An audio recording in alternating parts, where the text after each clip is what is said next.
Queen Carvania stood haloed by the morning sun. An army hung on her every word. My champions, I have sold my chariot on Carvana. 'Twas a lovely SUV, an inexplicably queenly offer. They're even coming to the castle to collect it. Tonight, we feast! An offer you can feast on. Sell your car today on Carvana. Pickup fees may apply. The new LinkedIn Hiring Pro can't undo your last hire, the no-show. Who set you back because they didn't show up on day one, or day two, or ever again. And now your product launch is delayed because you're talking to alien abduction podcasters to track them down. But LinkedIn Hiring Pro can help make sure your next hire sticks. In fact, businesses who use LinkedIn are 24% less likely to reopen a role in the next 12 months. Hire right the first time with LinkedIn Hiring Pro. Post a free job today at linkedin.com/quality. Pay's checkout is offered by your banks and credit unions. So when you shop online at participating merchants, your cards appear in one place. Pay's. It checks out. Activation required. See Pays.com to learn more. Terms and conditions apply. What's that, bud? The Lincoln Summer Sales event is on now with exclusive offers? Oh, so you want to feel the wind pouring through the available open panoramic vista roof on a road trip? And spend the afternoon beachside hanging out on the back of the spacious Lincoln Splitgate? Okay, I'll schedule a Lincoln test drive today, right before your vet appointment. Visit your local Lincoln retailer or learn more at Lincoln.com.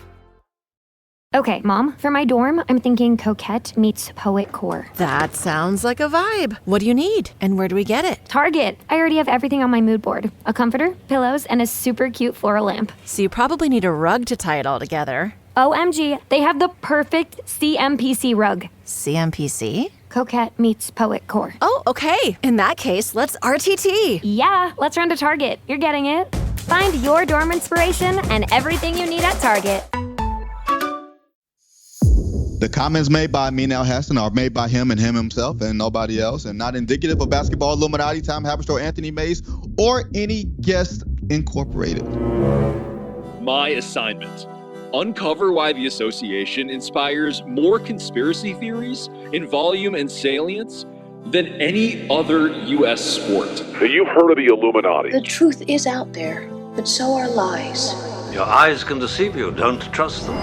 The NBA has always been controlled by about 8 people. Denial is the most predictable of all human responses. If you're only using 10% of your brain, you don't even know that you're using 10% of your brain. The NBA Illuminati. If coincidences are just coincidences, why do they feel so contrived? The Illuminati. But you start to follow the money, and you don't know where the f*** it's going to take you. It is unspoken. They have influence among other players. The NBA Illuminati. I don't have time for your convenient ignorance. Maybe I'm a conspiracist now as well. That's all it took. Oh, we got books, we got schools. You saw a video on YouTube. My eyes, sir. You've never used them before. We are the Basketball Illuminati.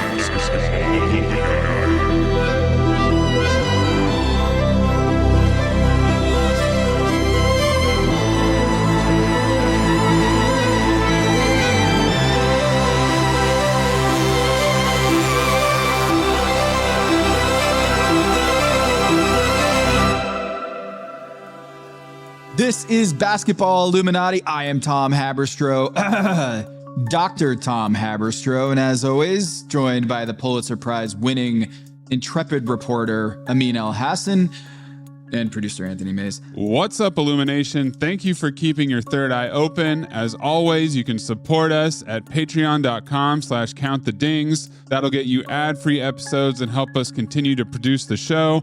Also, check out our YouTube page at Basketball Illuminati. You can watch our Truth Teller interviews and Do You Believe episodes there. Please subscribe and continue to show your support. Thank you. We've got a good one today. We're going to do the agenda and the Truth Teller segment all together with our friend Henry Abbott from TrueHoop.com, our former boss, maybe current boss. We just don't know anymore. Right, Amin? I'm still confused. They want to keep our third eyes closed, but we're going to open them up with Henry Abbott of TrueHoop.com right after this. You all think I'm late. Well, I'm not late. And I'm gonna stay right here and fight for this lost cause. Even if this room gets filled with lies like these. And the Taylors and all their armies come marching into this place. Somebody will listen to me. There's no better way to overpower a trickle of doubt than with a flood of naked truth. But the complexity and the gray lie not in the truth, but what you do with the truth once you have it. What is true and right is true and right for all. You and I both know that that's just not the truth. You can't handle the truth! Too messy. Keeps them up nights. I'm here because in the end, the truth is worth the risk. Speak a little truth and people lose their minds. I'm a grown man, you can tell me the truth. Why is it people who want the truth never believe it when they hear it? So you know what I'm going to do? I'm going to do something really outrageous. I'm going to tell the truth. He's Henry Abbott. TrueHoop.com. Our boss. Means like what the Still, fuck? After all these years. Means like what? Nobody's cleaning my car, man. I'll tell you that much. I was just reading Ethan's thing about like the layoffs at ESPN, and I had a brain fart moment when Tom said our boss. I was like, wait, where do I work again? I felt like I just watched Minority Report with my kids the other day, and there's a point where like they grab one of the precogs out of the water, and she's like, "Is it now?" Yeah. And I was like, "Is it right now, or am I in the past? Am I in the future? What's happening?" That's the gummy. Yeah, Yeah. That's also from a great movie called Spaceballs. Are we? Is it here? Are we now? Now? Is it now? It's an original movie. It's not a spoof. It's just the fact that Tom has seen Spaceballs and has never seen Star Wars is never going to amuse me. And Henry's face just goes, "What? How?" Yeah, I look at Tom like, I don't need source material. Yeah. May the Schwartz be with you. That's just a funny line. Oh my god! I'm always the guy who hasn't seen the movie that everybody else has seen, but fucking Star Wars. I know. I've seen some of Godfather as well, for sure. I'm proud of you. Yeah. Well, the Odyssey, I mean, I remember Kevin O'Connor asked me, he's like, "Hey, have you seen Toy Story 5? And I was like, my wife took the kids to go see that. I didn't see that. But maybe I'll go see the Odyssey. And then I'm like doing the math in my head. Like, I don't think I'm at a place yet with my kids that I can just be like, see ya, I'm going to go for 4 hours and watch a movie. Oh, I thought you said to take your kids to the Odyssey. I was like, absolutely not, Tom. What are you talking about, man? Yeah. It's okay, Tom. You can go at 3 a.m. when they're asleep. That's true. Is that a thing? Yeah. So because the 70 millimeter IMAX shows were so sold out, they started adding 6 a.m. times and 3 a.m. times. And those are full. But I cannot imagine being ready for the Odyssey in the biggest format possible at 3 a.m. And you're still asleep. For a 3-hour movie. For a 3-hour Yeah. movie. That's a nap. That's a hell of a nap right there. Hey, I don't do anything past 7:30. Henry, did you ever report on or do a story on like how the origin of how NBA contracts are public information, that we know every player? Like, is there, because it seems like a little quirk that we somehow know what every player contract there is and salaries. And I know USA Today used to, put it in the newspaper or whatever, but I don't know I just saw this, so that's a lie. I don't know what Tom Holland and Matt Damon made for being in the Odyssey. But is that a fair analogy? Is that like actors, we don't actually know how much they're being paid to do their roles in these box office movies? Though. They report it sometimes. They report it a lot of times, actually. It's kind of like the Diamond package, Tom. When it's a notable number, they let us know. Yeah. When it's scale, they don't let us know. But we don't know all the little nitty gritty of it, right? Like in the NBA, we can, they share the contracts with the PA, who share it with the agents, and therefore they were never going to fucking keep it private, right? like, that's them as the fact. I forget what one of the early salary sites was literally just 100% from one agent. Like the guy who ran the site had a relationship with one like minor agent, and then NBA fucked with that agent. Remember Patricia Bender's her website? Mavericks, big Mavericks fan, Patricia Bender. I forgot she had about so that. much stuff. Yeah. She was awesome. Hall of Famer. She should be. I'm serious. Like if for a time when like that kind of information was not readily available. Yeah. Her site was invaluable, not just for the current, but for the historic. To go back and see what the salary cap was in 1998 and how much the Knicks were paying Larry Johnson and Allen Houston and Chris Childs and stuff like that. Like that was the only place you could find that information. And it was like no frills. It was just kind of HTML, straight text and links and just data on there. It was her, Roland Beach, Larry Kuhn, and my guy Jorge from Hoopsite. Those 4 websites right there. That's in the that pantheon. is ProSportsTransactions.com has to be on there. That came after though, I think, didn't it? I thought those 4 were first, and then Pro Sports Transactions came along, which is great. But the original 4, like the Mount Rushmore, those 4 right there. I remember. So in that era, I met Mike Zarin for the first time, and I did not know he worked for a team. He was just a dude in a bar. Like I did not know he worked for a team. He was wearing his stupid letter jacket, that silky starter jacket. It's like a little too greasy, has some little stains on it. And we were talking about Leon Poe and how much Leon Poe should make.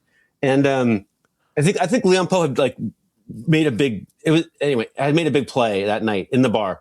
And then this fucker, who's I thought some douche in a bar, pulls up like those websites you described to me were the only websites available for this kind of stuff. And then this guy pulls up every NBA salary on his phone in a format I'd never seen before.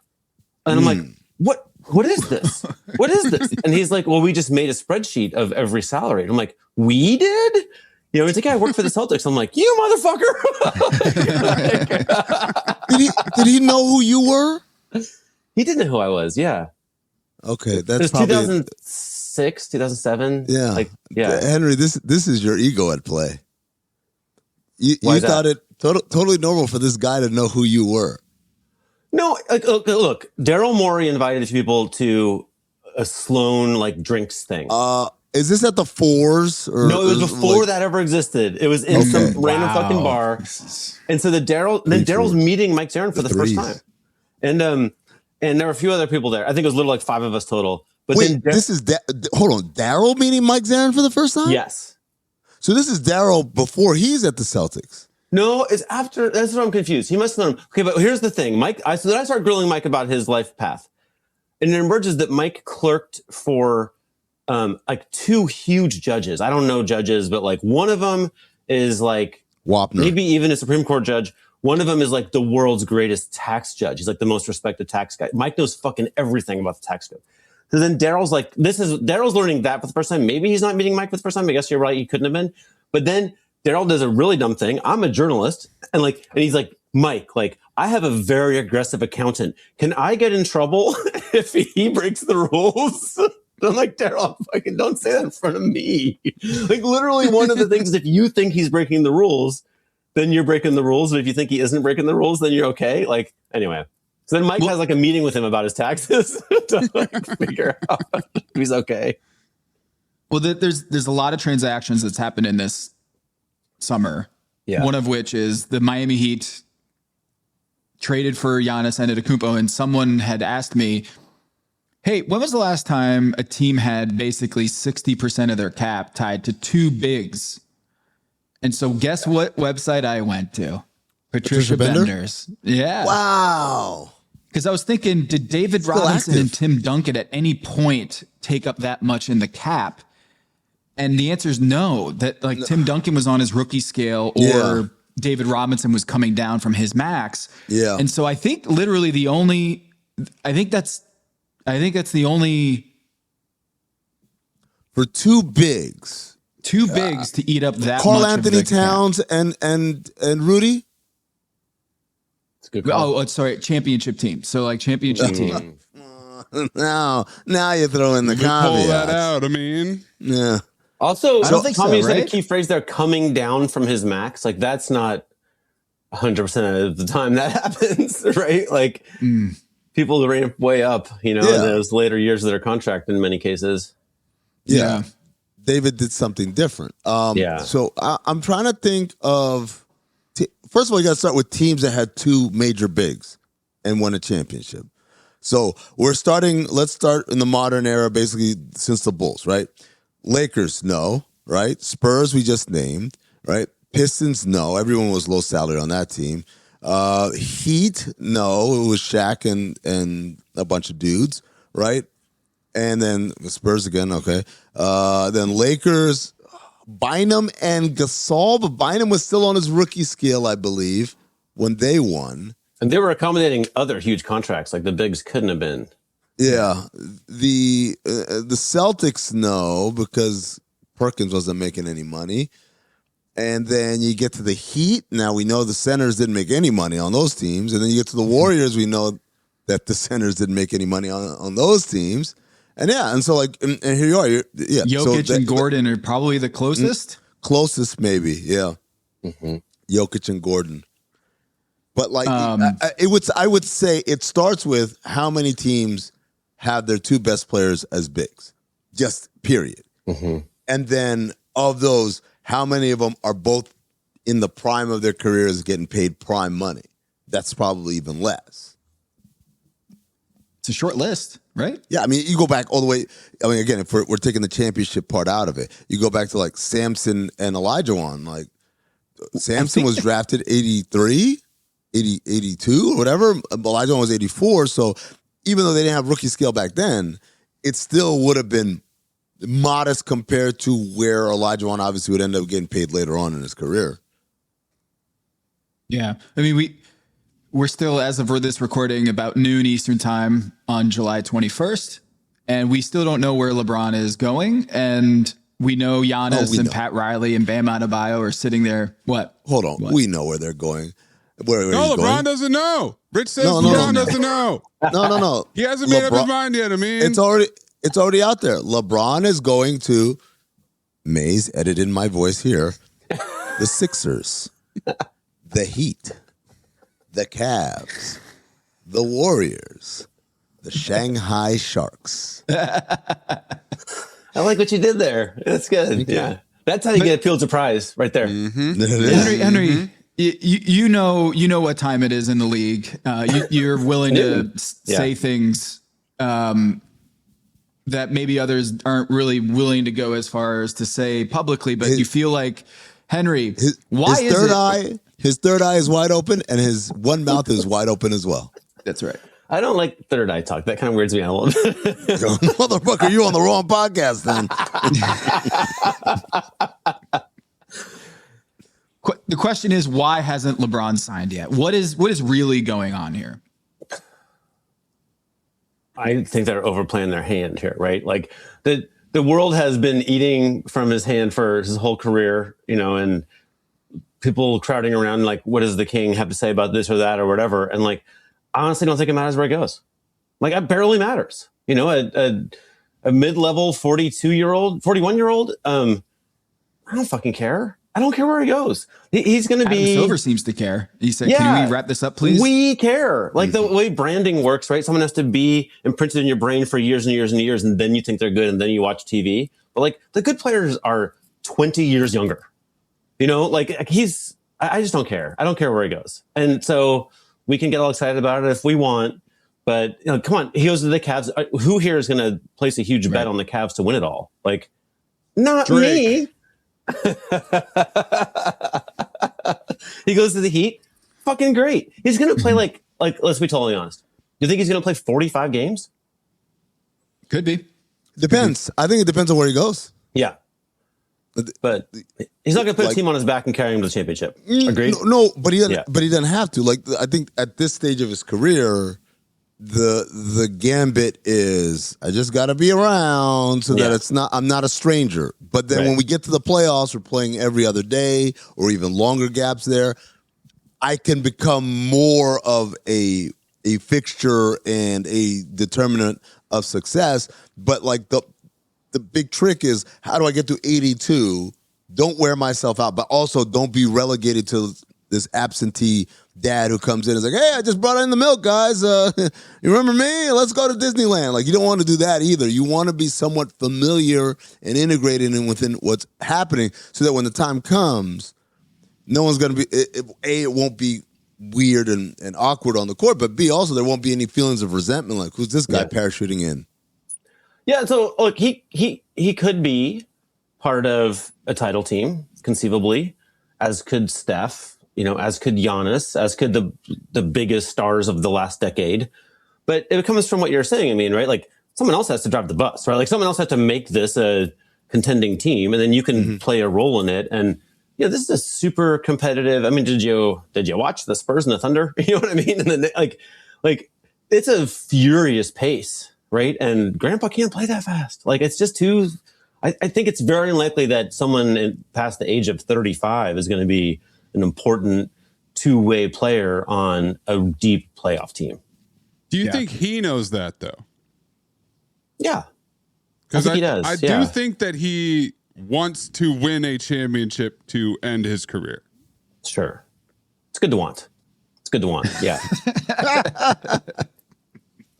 Because if that was the case, if he was really that self-aware, I think the answer is go to the Warriors, play with Steph. You'll get a lot of attention, and you're an hour and a half from your daughter at any given time. Maybe, but they're still not going to win. Right? I mean, they're just... Well, that's what I mean. Like, the young gun is 37 on that team. You know what I mean? But that's being aware that you're not going to win. But it didn't work out for Kevin Durant, right? Where they're like, he won the damn championship there, and they're like, it wasn't really you. Like LeBron has a narrative problem in that city. If he goes to Cleveland, then they might be about as good. I don't know. He gets more credit. I don't know about that, Henry. I don't know about that because the narrative, if he goes to Golden State, is you've got 4 titles. I've got 4 titles. And for years, we defined the class of the NBA. Yeah. One of us was going to win. And now people have written us off. Yeah. They're calling us old. You've been to the play-in 8 million times in the last, however many years, right? Yeah. And they're writing us off as washed up. And Jimmy Butler's part of that crew, too, because he's hurt. But guess what, guys? We have one last ride in us, right? Gung-ho. There's a romance to this title. Like, if he went there and they won a title there's a romance to it that Kevin Durant didn't have the privilege of having, because he walked into a situation at its peak, and here LeBron will be walking into the decrepit ruins of a once great civilization. It would be like saying, Julius Caesar, you went to Egypt. Yeah, but Egypt was a great civilization too. It's like, no, when Caesar and Cleopatra were banging, like, those pyramids they're closer to us now than they were to the pyramids being built. So it had already been a civilization in ruin. I didn't know what you meant until you said the Cleopatra thing, and now it's clear. Like, now I'm on, right? Tom's getting it now. You're on the banging. Yeah. That brings it all together. It was in Spaceballs.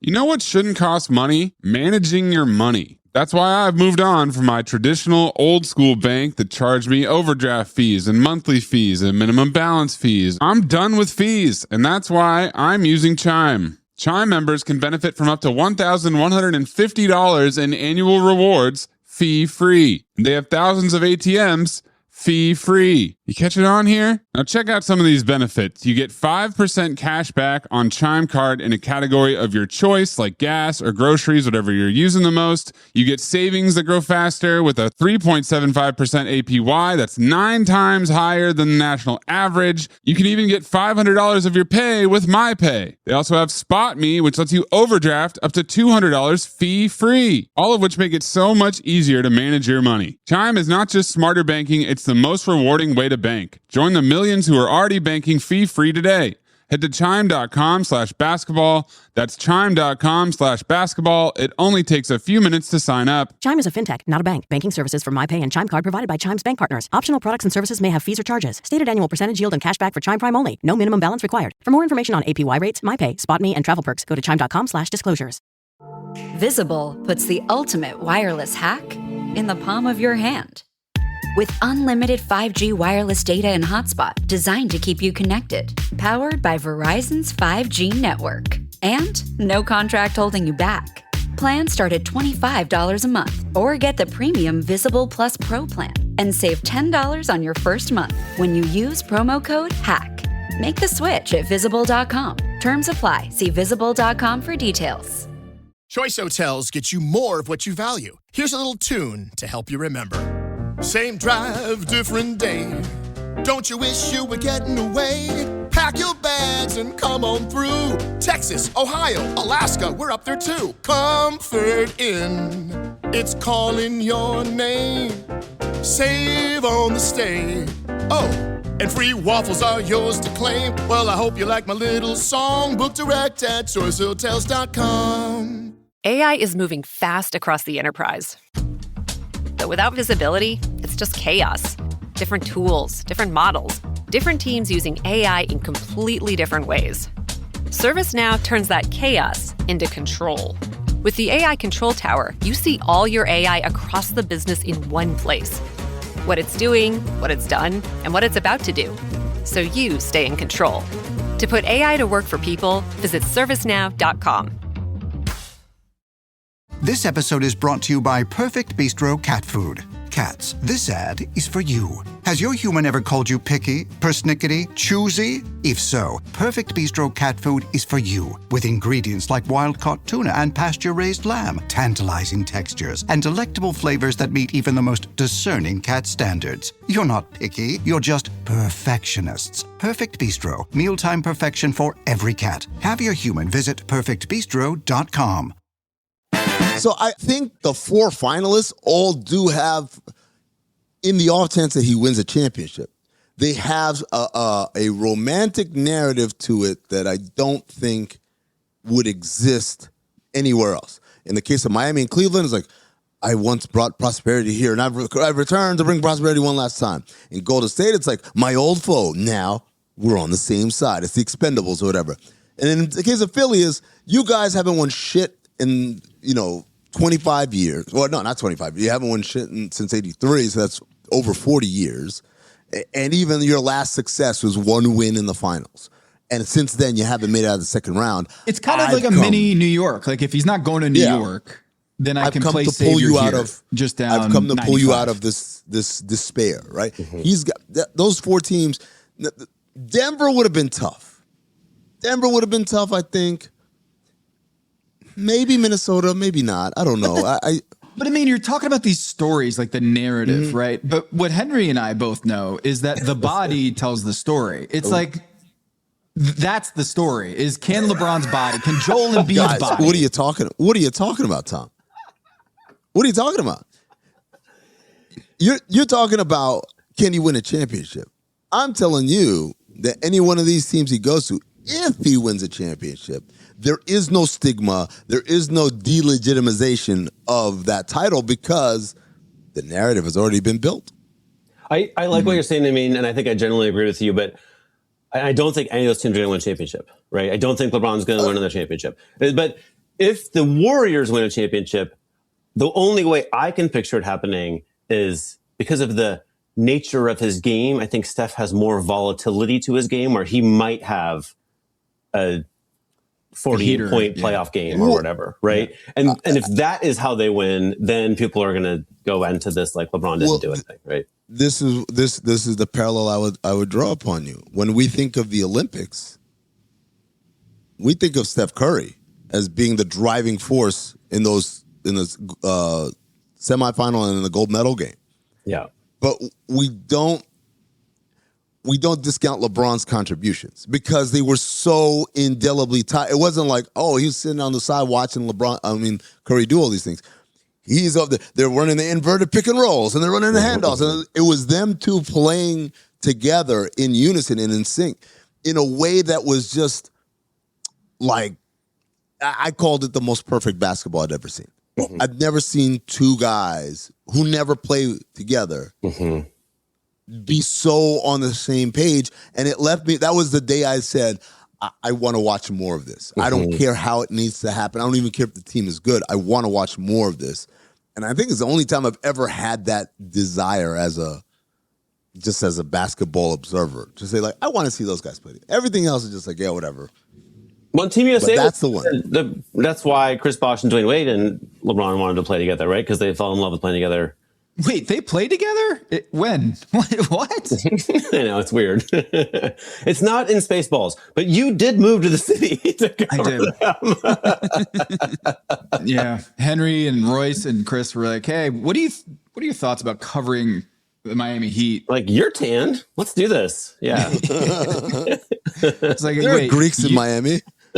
Totally. Well, this gets back to my point of the economics of it all. Is I at that time probably would have paid ESPN money to go take that job. Oh my God, we negotiated so badly. We should have totally made you do that. That's why Henry's not there anymore. God damn it. No, I think after my second contract there, my boss at the time at Insider said, Tom, you need an agent. So let's just get that clear, as I obviously did not do that very well. Thing is, LeBron, there's a thunderstorm here. I don't know if you're hearing it. I heard that. I thought Anthony was just exhaling in a weird way. Yep. Heavy breaths, talking about the heat index. Henry, you've been doing a lot of work about the let's just say the contract management of winning teams. And you looked up historically. Thank you for reading. Teams that win championships. This is all at truehoop.com. Go subscribe. They often don't have any dead salary on the books. And one way to get dead salary on the books is have an older guy who gets injured and then suddenly can't play for you and is hogging up 30% of the cap. Embiid, to me, feels like a strong case of anybody to just be an anchor on someone's books, and has been historically. LeBron could be in that category if he plays 60 games, including the postseason, and just isn't able to rise to the level that they need to win a championship. That would be a lot of money given to a guy at 30% of the cap. But I think what's interesting about this is that Rich Paul and LeBron have gone to the marketplace and said, we just want happiness. What a nebulous, just catch-all. No one seems to know what that means. And I think that is basically a way for them to dictate the terms of engagement. Is like, all right, well, if you can only offer LeBron the vet minimum, and he's only going to get paid $3.9 million this year, then here's a list of things we want in this situation. Because instead of paying market rate for LeBron James's services, you are only paying $4 million. And I wonder, is that dynamic where LeBron is now basically for free, essentially? Does he have more kind of leverage in these negotiations than, say, Amin, you've always said, like, when you want to get rid of a lot of the issues in the CBA and whatnot, get rid of the max contract, because as soon as LeBron is paid what he's actually worth, then he doesn't have the ability to walk around and call the shots now. If you pay LeBron James $4 million, does that give him more power in this negotiation to call his shots of who he wants on the team, who he doesn't want on the team? Or does it give him less power to do that? My take is that, when max salaries were a fraction of what they are now, and LeBron was making the max, then he was worth $100 million in some analysis, maybe more, right? And, this is 15, 20 years ago. And so then he did ultimately have a falling out in Miami, right? Because he was a little too controlling, right? Then he went to Cleveland, where he had tons of control the second time around, and then LA, where he had tons of control. I understand that now, he doesn't love being on the Lakers when it's a Luka team, different agent, different people calling the shots. And so, but we're no longer thinking he might go anywhere like the Thunder or the Spurs, right? He wants to win, but he doesn't want to be a total bit player, right? So I think he wants to go. I just don't think his ego can take not having some kind of sway, right? It's like, Amin outlined why the narrative would serve him in all the 4 places he's reportedly considering. I think that's even though it totally devastates his likelihood of winning a title going to one of those 4 places. So to me, I think that, what is there to think about, right? Why are they spending so goddamn long to think about? I think they're probably having conversations about well, what if LeBron, I'm not saying it's as petty as this, but what if LeBron wants to fly at 1 p.m. instead of noon? You know what I mean? Is he that kind of guy? But let's face it. Well, go ahead. You think there's a level of granular negotiation like that's happening with any one of these teams? I think he's feeling out the internal. Do you fucking care what I say? Right? Or am I going to who would be the stickiest coach you might encounter here, right? But like his Spo. But he already likes Spo, right? Like he has like Spo's going to be the one who will demand of him. Yeah. And obviously Spo's not an idiot. Spo has grace to him, but he'll demand of him in a way that I don't think Nick would. I don't think Kenny would, and Steve. I don't think he'd demand of him like that. Not like Spo. And like I heard back in the day, Pat Riley didn't want anyone.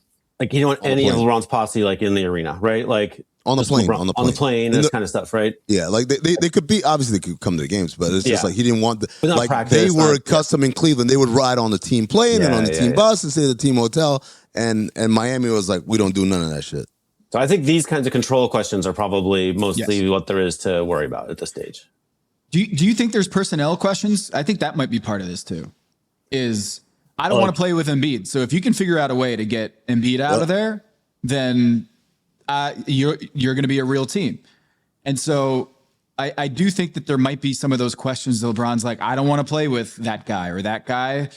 I don't think I can win with that guy. Can you dream up some side deals to make me happy? And I don't think if he's being paid $45 million a year, he can come in and say that. But because he's getting paid $4 million and the team is just so happy to get a guy. Henry, you're right that the odds of LeBron James being a 1A engine on a championship team are close to nil, right?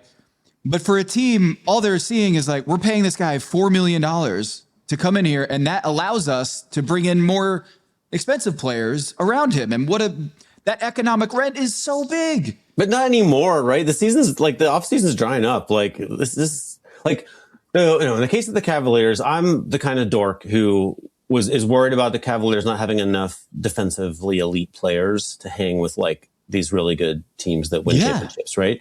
They got rid of Dean Wade, who was, he has his shortcomings, but he was like one of their best defenders all season. And like, Barb's like, fuck, if they don't get LeBron, what a boneheaded move that was. Right? To me, he's making these teams worse as they like hold a spot for him.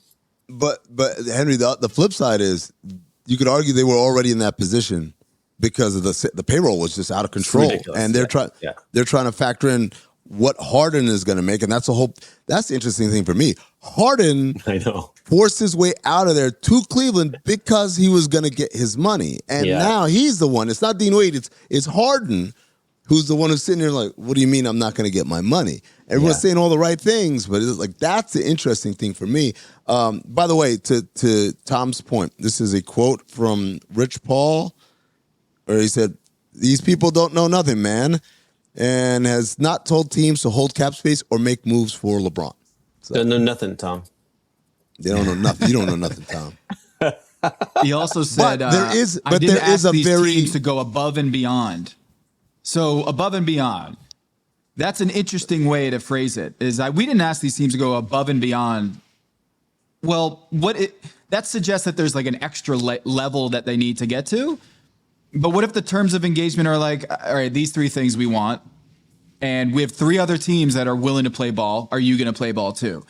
And that's what I think is the holdup, is that there's LeBron already knows where he wants to go, but he has a set of things that he would like to check off the box. And if they check off those things off the box, then he will make his decision. But now he has the leverage. And I don't know, it's very, Rich Paul also said in that quote that he referred to LeBron as an executive making a business decision. So that opens up a whole nother can of worms. As we talked about last week with Bruce Arthur, is that on the whiteboard, Henry, they had oil, Macau, and Africa. And what was the other? The Dallas had, there's another. Oil, golf, Macau, Oil, Africa. Golf, Macau, and Africa. So, if LeBron is making a business decision as an executive, then there's a whole new set of particulars that he would want in this new team that may have nothing to do with basketball. Right. Like, does he want to like make deeper ties to somebody who's going to help him buy a team in Vegas, an expansion team in Vegas, right? And I know that, like, I saw a kind of a creepy thing where Maverick Carter's on stage with Mark Rowan, who's the CEO of Apollo Global. And I was like, oh, I've been investing with Apollo Global forever. Mark's my mentor, like blah, blah, blah. I'm like, oh God, like this is the founder of Apollo Global funded Jeffrey Epstein. A bunch of NBA teams and investors have money from Apollo Global. I think it would be surprising if Apollo Global wasn't a player in NBA expansion, either directly or indirectly. So you go play for the Sixers well, actually, that's not true. The Sixers are owned by Josh Harris, who made his money from Apollo Global, but he had a big falling out with Apollo Global. So maybe that's not where you go. But anyway, yeah, once you get oil and stuff on that whiteboard, like so many ways you could get. I was a little staggered that he would. We talked about this last week, Henry, that they would be so open. Like, it's one thing for Maverick Carter, who's like, hey, I'm just friends with LeBron. I don't represent him as an agent. But for Rich to do that, oil is one thing. We talked about it last week. It would be like saying, I want to maybe go to San Francisco because Silicon Valley. Just the wealth of number of industry players who are there. Mm-hmm. But when you say Macau, that is a very direct reference to the ownership group having casino and business ventures there. And that to me is like, that starts to cross the line of Article 13, which it wouldn't if it were anyone else other than someone who actively represents him. Mm-hmm. And so this is my weird transition into aspiration and Kawhi Leonard and all these things, Henry. But is this decision going to usher in a new era of even laxer kind of regulation towards the off-the-court earnings that a guy can make through the ownership group? You mean like Giannis's brothers owning part of an MLB team with a minority investor in the Bucks, like that? But I mean, they've made their money though. Those guys work hard. Have you talked baseball with those guys? They know what they're doing, by the way. Yeah, I have not talked. Great passion for the game that they've had ever since they were wee lads in the streets of Athens. Or I heard, I wrote something in the comments. Some guy was like, well, what about the owner who gave 2 of his star players car dealerships? And I was like, go on. Yes. I don't even know what that's about. I do know there are some players who own car dealerships, but I don't know about owners giving them car dealerships. You ever heard anything about that? I'm trying to think. Is it Larry Miller when he owned the Jazz? Did he give Karl Malone something? I don't know, but you can buy a Damian Lillard Toyota in Portland right now if you want. But that's a Larry Miller dealership, I believe. Oh, is it really? If I'm not mistaken, okay. I think that is a Larry Miller dealership, and Dame got that through his Ogden ties and not through the Blazers. Interesting. Okay. Yeah, I don't know. I mean, look, I feel like the league's always been about the appearance of rule enforcement, right? They've never been about rule enforcement because rules are cumbersome to billionaires, and ultimately they're a bunch of lawyers who represent billionaires, right? And so, to me, Adam Silver arrived by kicking Donald Sterling out of the league to make this kind of soft leader look like a hard leader, right? Because he needed that credibility. Now it's kind of worn off, right? Now he looks soft again. So how much does he have to drop the hammer on someone to look like he's back in charge, right? And does he want to? Or is he just going to go like run for governor or something, right? Go run the NFL, go do something else, right? Well, I mean, or does this is like when people go crazy about Roger Goodell. And it's like, oh, this guy's the worst ever. And it's like, the new Roger Goodell deal came out. He's making $60 million a year now. Like, is Adam Silver, for whatever his public reputation is, do the people who employ him, the group of 30, do they think he's doing a bad job? Oh, no, they think he's doing a good job. It's just a question of like, is he continue to be useful, right? Like, has he lost enough credibility that he can't do the errands that need him to do, right? So Goodell is maybe a little different because the NFL has so much market power, right? They can boss people around in a different way. I do remember though, I have spent some time in the locker room of the ESPN gym, and in there one day, I wish I could find this. I've tried hard to find it. Mark Cuban was on Mike and Mike, and they were talking about Ray Rice, who I think was on video, punching his wife and dragging her out of the elevator. Terrible, right? Yeah. And Roger Goodell was waffling his way through this crisis for a long time. And Mark Cuban was on Mike and Mike, and he was like, you guys think that Roger Goodell is doing a bad job, because the whole public is alarmed at what Ray Rice did. He's like, but I think he's doing a great job because you know who's not getting blamed for anything is the owner of the Baltimore Ravens. Yeah. I was like, what a fucking narrow definition of a commissioner's job. You know what I mean? Like, but by that measure, I think Adam Silver's, you know, sure there's some squabbles behind the scenes he has to clean up about, like, people don't like what happened with Kawhi or whatever. But the big picture, they don't want to be policed.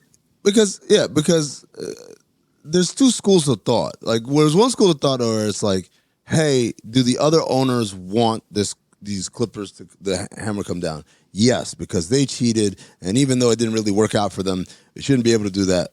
Then there's another school of thought where it's like, no, because then it's open season on all of us. 100%. And we start looking into minority shares in baseball teams and things like that. And so I feel like Adam, his big thing is like, how can I make this blow over? Whatever it is, how can we move on? And they put themselves in this weird position now where we done ran out of distractions, man. You had the draft. You had the draft lottery. You had the draft. You had the free agency. You had the World Cup. All that's over now. Yeah. And I think John Hollinger wrote about this. I hadn't even considered this part. The investigation is the investigation. That's not a decision. That's to go to the arbitrator. That's just Wachtell saying, here you are, and then they got to read this stuff. And then after that, it has to go to an arbitrator. And the league has to make its case as to why the punishment needs to be what it is. And the arbitration has to hear from the Players Association, the defense, like, hey, that's too harsh. And then the arbitrator, like, even if we come back with a decision today, we're still probably weeks away from actually finding out what happens to Kawhi Leonard. And I want to say, man, they mismanaged this horribly. But I also hold in mind that, A, that's partially my fault, you know, me and Pablo, and David, but continuing to reveal things on a timeline that they didn't get to set. For sure. And the other part of it is, I don't mean this flippantly, but who cares? Well, I was going to ask, Amin, is this a victimless crime? Because what you're describing is that if this is a crime, who is upset about what Steve Ballmer did here? I guess it would be if you owned a house, a lovely big mansion, and you found out your neighbor came into your mansion and stole all your stuff, but then saw the cops or even was apprehended and returned all the stuff. And this all happened while you were on vacation. And when you came back, your house looked exactly the same. Would you press charges? Like if this neighbor has a benefit to me by being the richest neighbor and also has my contacts and business relationships that I could use as someone, or even just, that's what I think the Steve Ballmer analogy comes into play is it's not just any owner. I said this to Dan Le Batard, and he couldn't believe it. I said, like, if this was Jim Dolan, this would have been a 360-degree windmill slam dunk. Everyone would have been lining up, right? But it's Steve Ballmer, who's not only just the richest of them all and the most powerful of them all, but also grading on a curve of billionaires, the nicest guy that everyone likes. The players like him. The media likes him. He's just a draft combine. He's like, he's a lifer. He loves basketball. Everybody likes him. Yeah. Everybody likes him. And so I said, hey, in the interest of you trying to do the right thing, are you cutting off your nose to spite your face? That is a pressure that Adam has. Like, on the one hand, we want to look credible. On the other hand, we don't want to alienate not only a guy who's immensely rich and could make our lives miserable if he decides, you know what, don't want to do this anymore, but also a guy that the court of public opinion, whether it's the actual public, the players, the other owners, the media, are like, oh, why'd you do it to Steve? He's a good guy, man. And so now Adam has it's this weird thing. It's like, I got to be the bad guy, but I can't be too bad of a bad guy because then that makes me really actually the bad guy.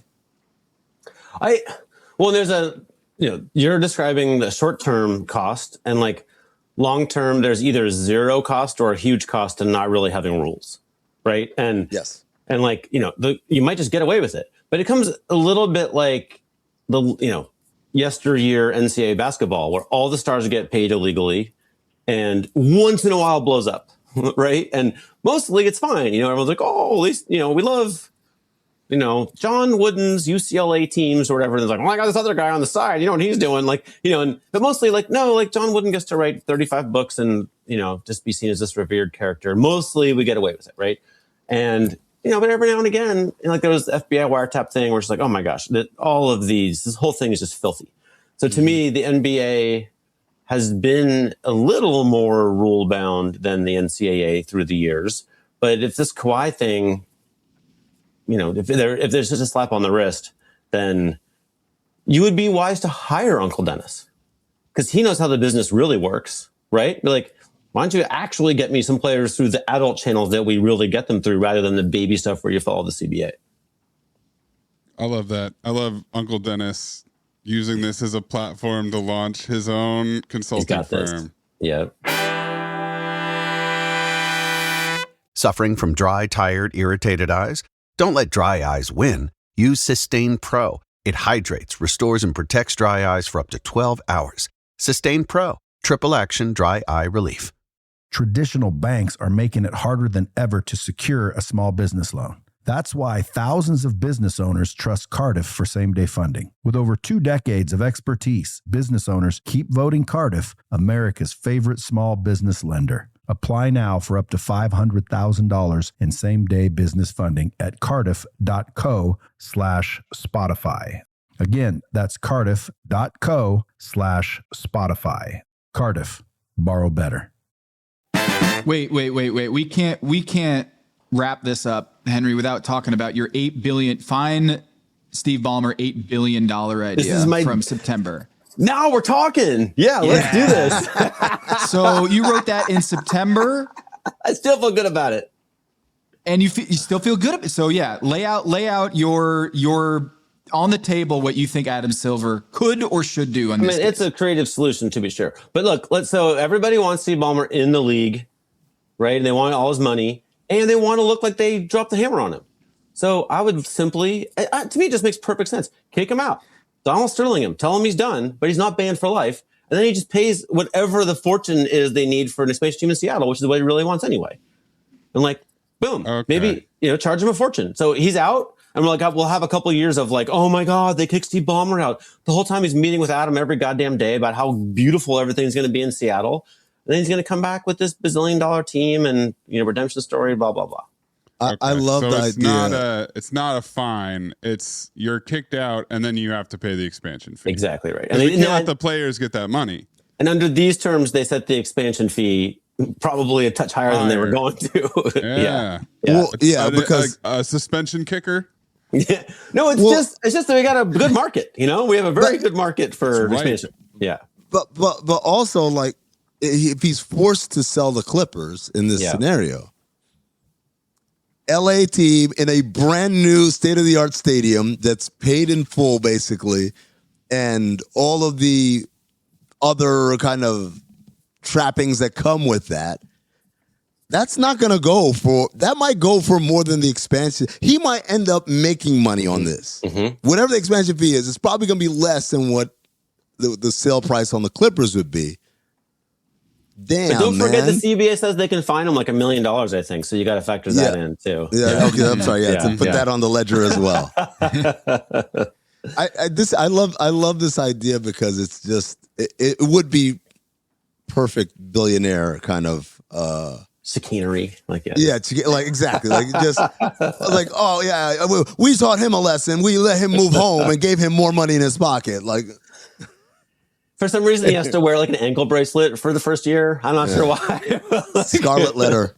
But isn't that, Henry, what Adam wants is the appearance of a penalty, not a punishment. So kicking him out and saying, you're going to have to buy your way back into this league at some point. And then magically it happens right away with the Seattle team that he always wanted. There would be, ESPN's in-studio coverage the day that they kick him out would be riotous. It would be... Adam Silver's gone too far, Mark Cuban be on there being slippery slope, all this jazz, right? It would be a real hardcore punishment. And then be people feel very differently in a year, Who would be the advocate for Ballmer in that situation because it's not the Players Association. If Kawhi gets off with a fine, Players Association like, yeah, we're good. Great. $350,000. Boom. We're good, right? It's not going to be who would be the person advocating on Ballmer's behalf saying this is too far. It's always Cuban. It's Mark Cuban is the answer. The only one. Don't you know? God bless him, you know? Yeah. He doesn't have to make sense as he does that, but that's what he's doing. Henry, what do you make of the continued, like, it's an independent investigation, but also it needs to be wrapped up by this time, like kind of the wrap it up messaging that started a month ago. He was doing it in June. He was saying wrap it up, but also he has nothing to do with it, but also they're talking to him every day. Yeah, I thought that Pablo's most recent show on this with the former head of the NFLPA. DeMaurice Smith. He's a genius. I freaking love that guy talking about it. Like, I think everything he said. Right? Yep. Oh, okay. Yep. I'll That's put my that take. in. That's good. Yeah, he's. I mean, the big picture, white glove law firms doing sports investigations of billionaires is a stupid setup because white glove law firms make their money from billionaires, and there aren't very many billionaires, right? So by and large, they're not incentivized to find that billionaires did bad things. It's just the truth. They're just a short list of clients, and they have to butter them all up. So, I went through sports investigations by white glove law firms at one point all across sports, and they basically never find the smoking gun, right? They never find, unless the client wanted them to find it, right? So yeah, I don't think I think the people at Wachtell, I'm sure, are super smart, but I've personally had the experience of going through one of these investigations when it came out. This was the the NBA Players Association one with Billy Hunter. And there was like the most incriminating thing in the whole report turned out to be on page like 75 and wasn't in the executive summary. And the lawyer who was involved like told me like, yeah, like you found it, like, and so I think there's this incentive to just make the outcome be what the client wanted the outcome to be, which is exactly why they use these firms. Right. But it's on us as the media and on us as basketball fans to do what DeMaurice Smith wants us to do, which is take it with a grain of salt. In that same press conference, he obviously said the second apron isn't going anywhere and it's going to be revisited October 2028 at the earliest. And then I thought it was interesting that in the reaction to the Lou Dort trade, Presti basically said, oh, we're ready for the second apron. That's not what we're worried about. This was a financial decision to save us some money so that we can be good down the line. So I guess, do you think they're prepared for the second apron? Actually, is anybody prepared for the second apron? Or was that a spin to cover what were second apron moves? Look at Amin's face. It's like saying, I don't know, man. It would be like saying, oh no, yeah, I didn't sell my Ferrari because I was broke. It was just a financial decision. Right. What are you talking about here, man? The second apron is not the temperature. Well, I guess I wonder if he feels like the Thunder can be restricted with their roster moves, and he's not worried about that. I mean, I think we're in a real trap here as basketball fans, which is we don't like it when really good teams get broken up by the rules. And if really good teams don't get broken up by the rules, then we have super teams, right? It's like those are the only choices. And so they did want to have super teams get broken. I remember at the CBA negotiations, like David Stern being very clear that, like, if you keep winning the championship, we actually want you not be able to afford those players. And we want other teams to get those good players that you have, right? That's the goal. So it's happening. It's happening in a very limited way, but it looks, I don't know what's going to happen, but it looks like maybe no teams will be in the second apron this upcoming season, which would be, is that? Yeah. I believe the Dort trade drops Oklahoma City down. Cleveland was the other one, and they let Dean Wade go, and we still don't know what Harden's going to make. Right. So I think you're right. There's no second apron teams this upcoming year, which is amazing. I mean, this is the first time there's been a de facto hard cap since I've been covering the league, right? But also, Henry, the flip side of that no one's talking about, because they're like, oh, they're not spending as much. I'm like, all the teams at the bottom that started spending, the Brooklyns of the world, right? Like, of just, the rules are changing now. Like, it's just wealth transfer. That's why I don't understand this anti-second apron sentiment coming from players. I get it. If you're a fan of like the Thunder or the Knicks or whatever, of course you got to hate the second apron. That's the reason why you can't keep your great team together, right? But if you're a player, it's wealth transfer. The money was here, now it's over there. Like, the only thing the CBA is designed to do is guarantee you as a whole money. Not where the money comes from and not how the money's divvied up. And so I feel like all the guys that complain about the second apron was like, that's because you're on the outside looking in. Because I don't think Dean Wade's complaining about that second apron. That second apron got him paid, basically. He did okay. Yeah. We're also in a weird time where they just overspent, right? Like, the second apron isn't that new, but we're feeling it now because there just weren't a lot of, I mean, like Gary Trent, felt the brunt of it for a while there, right? Like, there just wasn't money available anywhere you wanted to go.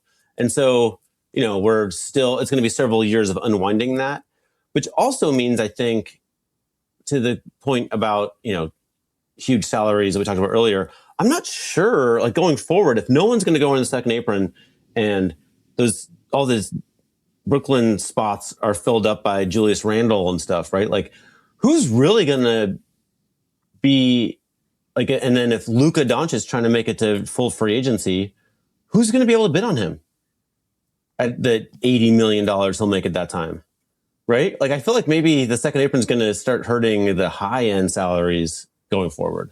Yeah, wouldn't it be just like sign and trade scenarios where a team figures out a way to acquire Luka Doncic, but not exactly have any cap space to bring him in? My thing on this, Henry, is there's been this sentiment that we should give teams that draft players a subsidy so that Jaylen Brown, instead of counting to 35% or 30% of the cap, he counts like 20%, because the Boston Celtics, they did what you're supposed to, which is they drafted really well and then developed a superstar, however you want to describe Jaylen Brown. Essentially that.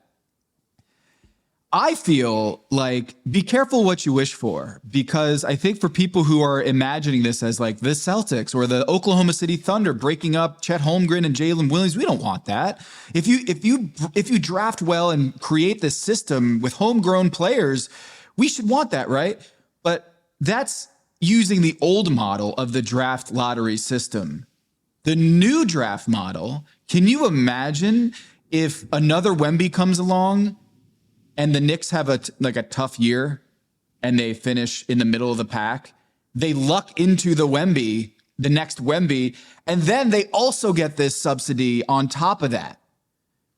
People would be so mad, would be like, wait a minute, they lucked in because of the new flattened draft lottery odds. They lucked into the number 1 overall pick, and now the Knicks have the next Wemby on their team at a discount, at only counting 20%. People would be so mad, but that's what that rule would bring on.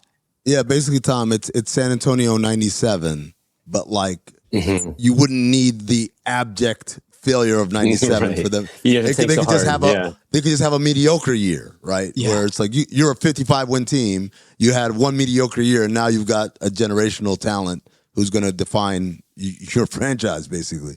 Well, I think we're okay. I'm writing a story for tomorrow that I'm going to give the goods away right now. But basically, other than LeBron and Steph, the best players on the last 10 championship teams were on either rookie max extensions or like a discount. Now, there's a loophole here, which is, do you think Jalen Brunson or Cat was the best player on the Knicks? And I frankly think Cat was, but I'm going to undermine my own argument because he makes so much money that my argument's better if it's Jalen Brunson. Attaboy. That's it, baby. They're both wonderful. They're both magnificent. There's no need to quibble here. Those goalposts over here. But yeah, it's all like, Steph did it making 40% of the cap 1 year, which is the highest. But mostly it's, Jokic on a rookie extension, Kawhi on a rookie extension. I'm forgetting everybody else who won. But the point is that I think that the real problem we have and what we can fix, when you describe what you described there, Tom, with the Knicks getting a good player, the problem is that we underpay the best young players and we overpay the best old players.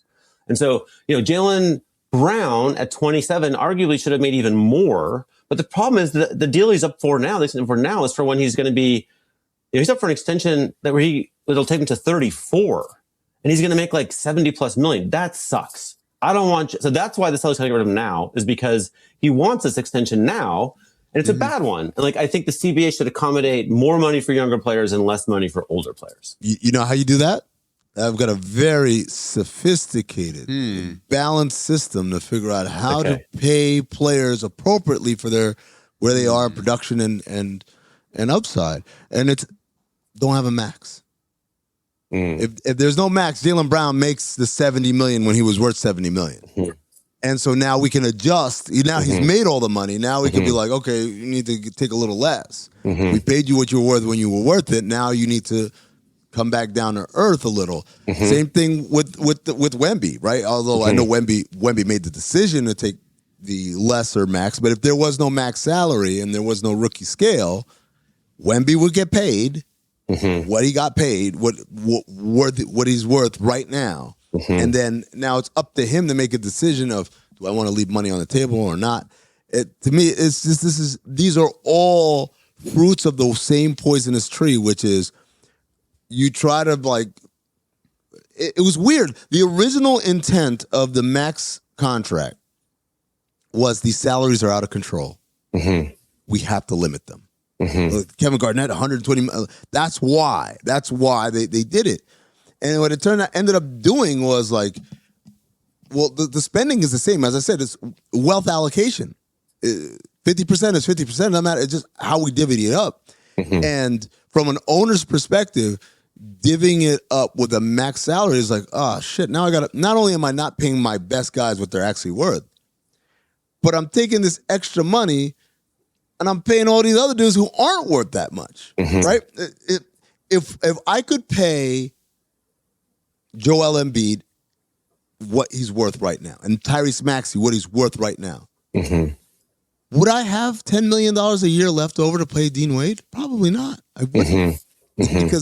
Because I already spent it. And so that's the thing. All of this is coming back to the same thing. It's like, do you want a middle class? You want a lot of guys walking around saying, hey, I made a lot of money playing professional basketball. Really? Who'd you play for? The moment they say, who'd you play for, that means your career was not well known enough for people like, oh my God, it's... But to be wealthy, despite not really either A, moving the needle commercially, tickets sold, jerseys sold, merch, whatever, or B, being eminently replaceable in a basketball sense. That's a great place to be. Like, hey, I have a job where they could replace me at any time, but I'm still making a lot of money doing it. Or do we want to give the biggest credit to the people most responsible for it, in which case, get rid of the max, and now you're paying these guys what they're worth. You don't have to worry about all these other things, but then you have a bunch of guys who are going to all be car dealers or whatever, or I guess more competition for podcasts. I don't know. When you get this, I would argue that Giannis's best years are behind him, but his best salaries are ahead of him. And at some point, someone's going to be paying him, 70, 80 million when he's injured a lot. That's just how it goes, right? And so in your no max thing, so right now he has expectation he should get the max because he's goddamn Giannis, and that is the max. But if there's no max, then maybe he gets even more. But he's going to go play on a losing team because when they pay him $100 million a year, that roster is going to suck, right? And I'm actually okay equilibrium, with that. Baby. Yeah, equilibrium. That's when I see Victor taking a little less than he could have. I see a guy who's really wants to make sure he doesn't go to the Pelicans. You know what I mean? He's like, let's keep it good right here. Let's keep these players around me. Let's keep it popping. Let's keep going to the finals. And if he wants to max his income, then it's a different story. Yeah, I think he's going about it too early, though. Maybe. I think this is because, again, we've established you're not making what you're worth right now. And later on, especially with his health concerns, there's no guarantee that they're going to pay you. They're going to back pay you in essence, because that's really what it is, right? When these guys make bigger salaries later, it's about like, yo, remember when I was making only $22 million? It's restitution basically. Absolutely. That's why it'll be really interesting to see what happens with Jalen Brunson's next contract, because he took the discount because of what everybody is, said, the incredibly close family ties to everyone associated with the Knicks, and it allowed them to bring in pieces to win a championship. And now you'd think, okay, they got the title, next deal, full max, as much as he can possibly get. What if he doesn't do it? I don't think he's going to do that. Right. For all we know about Jalen Brunson, it doesn't seem like he's the guy to be like, actually, I do want all of the money. So the restitution isn't coming. So that's really interesting, because then that means, and this is kind of what we talked about last week with Bruce Arthur. It's like, this is now the model is you have to get your best players to take a little less so that you can build a better team. So I was so perplexed when all of LeBron's friends joined the union and got key roles. Like Chris Paul was the head, Carmelo was, I think, vice president, etc. And like they changed this. Like this is a pet theory. I can prove that they changed it. These changes occurred in that time where these like years of service affected your supermax. But I think basically LeBron and his generation of players were badly underpaid when they were young and did want to get restitution. So they made this fairly stupid fix that just served them, right? And now it's like, of course it's stupid for Victor to be underpaid for a decade and then overpaid for a decade. Like, what a horrible system, right? It'd be way better if he could just make more like his market value all along. It seems inevitable that it's better for everyone, for the billionaires and the players, if we get rid of this definition of supermax. Well, what is the story? So the story you're dropping tomorrow is today on True. This is out Wednesday. So that's dropping today. So you can spoil all you want. Flip over to True Hoops, check it out. Yeah. So I'm really kind of looking at, I think that supermax extensions for players who are going to be headed to 33, 34. I think that they're the reason, every summer now we have a mystery of why did the Celtics give up on Jaylen Brown? Why did the Mavericks give up on Luka? Why did the Bucks give up on Giannis? And why did the Timberwolves give up on Karl-Anthony Towns, right? In every case, they didn't. Well, actually, I think the Bucks got a pretty good return, to be totally honest. But, it was a surprising. So did the Wolves. I thought the Wolves did well. Wolves did okay. Yeah. But what this guy who knows what he's talking about explained to me is in every case, there's a new owner who was like, from some kind of business where we do like ROI type analysis routinely. I was like, you're going to pay what now? And they were just didn't want to hold the bag. Like, they didn't want to pay. I mean, like, Dave McMenamin has published a little analysis where, we're projecting what the cap's going to be and nobody knows. But Luka might make $95 million when he's 34. And he will be eligible for that extension next summer. Like, that's fucking terrible. Like, you can't pay him that much. Like, you can't. And win. You can pay him that much and have this like wonderful star kind of museum piece, older guy who didn't play great defense when he was young. You can have that. But to me, this is really out of whack. And so if you want to have a good team, I don't think you can have supermax players over 30. And I think that these 4 deals I just described are basically newish owners saying, I don't want them either. Well, it's title poison. Supermaxes are title poison. There you go. You can't win with a supermax. You guys want to riff on the headline for a while? I got time. Let's do it. Well, next time, because we got to go. Henry? Gotta go make sure Steve Ballmer makes money on this goddamn Kawhi Leonard thing. Yeah, now my third eye is open. The guy who says he doesn't like his third eye open, I've got my third eye open on Henry being a Ballmer mouthpiece. That's what I'm about. I want Steve to come out okay.